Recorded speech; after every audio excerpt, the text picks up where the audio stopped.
Baik, Assalamualaikum warahmatullahi wabarakatuh. Dalam video kali ini, saya membahas tentang contextual problem, karena ini salah dalam materi ke-16 dalam sistem algoritma.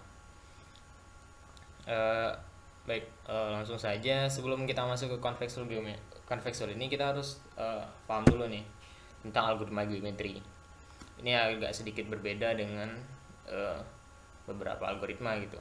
Algoritma geometri ini adalah algoritma yang digunakan untuk menyelesaikan permasalahan yang berkaitan dengan objek-objek geometri. Nah, di sini berarti jelas bahwa nantinya dalam algoritma ini akan ada objek-objek seperti titik atau garis atau bahkan bentuk yang mungkin akan menjadi inputan atau output dari uh, algoritma ini gitu. Nah, ini uh, tentu karena kasus untuk menyelesaikan permasalahan yang berkaitan dengan objek-objek seperti tadi. Maka dari itu inputnya bisa berupa garis, bisa berupa titik gitu. Dan bisa berupa himpunan vertex poligon ataupun lainnya.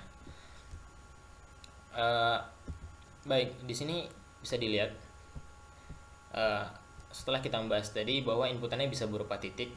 Nah, di sini ada beberapa titik-titik yang mana di sini nanti akan ada kaitannya dengan contextual problem tadi gitu. Nah, jika dilihat ini mungkin hanya titik biasa gitu ya. Tapi nanti dalam contextual problem ini bisa menjadi masalah yang rumit dan tergantung bagaimana algoritmanya itu akan menjadi penyelesaian yang rumit juga gitu. Nah, langsung saja ke pengertiannya. Contextual ini adalah bentuk garis atau kurva terluar yang mana dia menjadikan himpunan dari titik-titik tersebut berada di dalamnya gitu.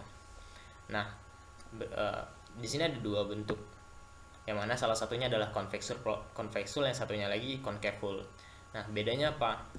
Nah, langsung saja, convexual itu adalah yang sebelah kiri ini. Yang kedua ini concaveful. Tidak selamanya jika kita menghubungkan titik-titik terluar itu akan dinamakan convexual. Dia bisa saja bernama concaveful. Bagaimana cara membedakannya? Simpel saja. Dalam convexual, ketika kita ambil sembarang titik dan titik lain dan kita hubungkan titik tersebut, dia akan membentuk sebuah garis. Di mana garis tersebut akan berada dalam shape, akan dalam bentuk ataupun himpunan dari garis tadi gitu, artinya dan masih berada dalam garis-garis penghubungnya tadi.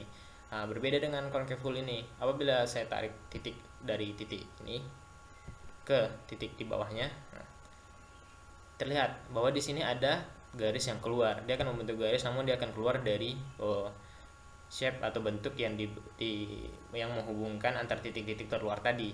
Jadi kesimpulannya bahwa tidak selamanya jika kita menghubungkan titik-titik terluar dari suatu himpunan titik itu akan membentuk convexual gitu. Maka untuk mencari convexual ini ada aturannya. Ada sifat-sifat yang harus terpenuhi agar convexual ini jadi dengan sempurna, tidak seperti ini gitu. Nah, bagaimana di sini untuk implementasinya, untuk penyelesaian masalahnya sebenarnya ada banyak algoritma yang dapat digunakan, namun di sini saya menggunakan brute force. Nah, sedangkan brute force ini juga terbagi dua. Ada better brute force yang ada, kemudian ada naive brute force. Nah, untuk di sini saya menggunakan better brute force saja. Bedanya apa gitu ya? Bedanya nanti dalam logika penyelesaiannya gitu, dari bagaimana dia mencari garis yang merupakan convexual tadi. Di sini saya notasikan convexual itu adalah CH gitu. Oke. Ini adalah flowchartnya. Sederhananya seperti ini gitu.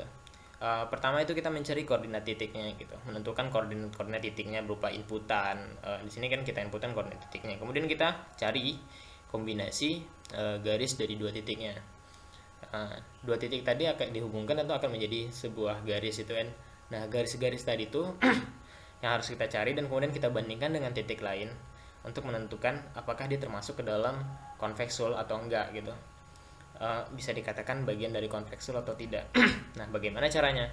Nah, di sini kita menggunakan cross product, mana ini salah satu metode yang dipakai di dalam Better brute force ini untuk menentukan dia termasuk convexual atau tidak gitu. Nah, untuk memperjelasnya di sini ada step-stepnya gitu. Nah, untuk kita akan tentukan dulu nanti dari setelah titik-titik yang ada, kita tentukan sebuah titik P1 gitu pada himpunan key gitu. Nah, kemudian kita bentuk P1, vektor P1 dan P2. Nah, artinya kita hubungkan dua titik gitu kan. Nah, setelah dua titik ini terhubung, kita akan bandingkan keberadaan vektor tadi dengan sebuah titik lainnya gitu. Ibaratkan di dalam himpunan titik itu ada 5 titik gitu. P1, P2 itu kita bentuk jadi vektor, dan P3 adalah titik selain P1 dan P2. Artinya kita akan bandingkan mereka satu persatu. Itu namanya nanti itu emang bagian dari brute force tadi gitu. Nah, setelah kita bagaimana kita membandingkannya? Karena tadi setelah ada garis dan kita bandingkan dengan titik, itu artinya kan nanti ada 3 titik. Ya, artinya itu bakalan ada 2 vektor yang terbentuk. Nah, di sini kita bisa menggunakan dalam matematika yang pernah kita pelajari waktu SMA ya, namanya cross product. Nah, kita memanfaatkan cross product dari 2 vektor ini nantinya akan menjadi penentu apakah dia itu termasuk ke dalam convexual atau tidak. Nah, setelah kita cari itu kan, setelah jika seluruh titik P3 itu sudah kita tes dengan vektor P1 P2 tadi yang ini, nah, kita tentukan, kita lihat apakah seluruh titik P3 tadi, nah, P3 ini adalah seluruh titik selain P1 dan P2 ya, ingat itu. Nah, apakah dia berada di sebelah kiri atau di sebelah kanan?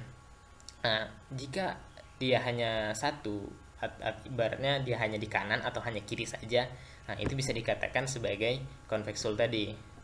Nah, merupakan convexual. Jelasnya seperti ini. Ya, jika saya ambil tarik P1 P2 nya misalnya di sini gitu.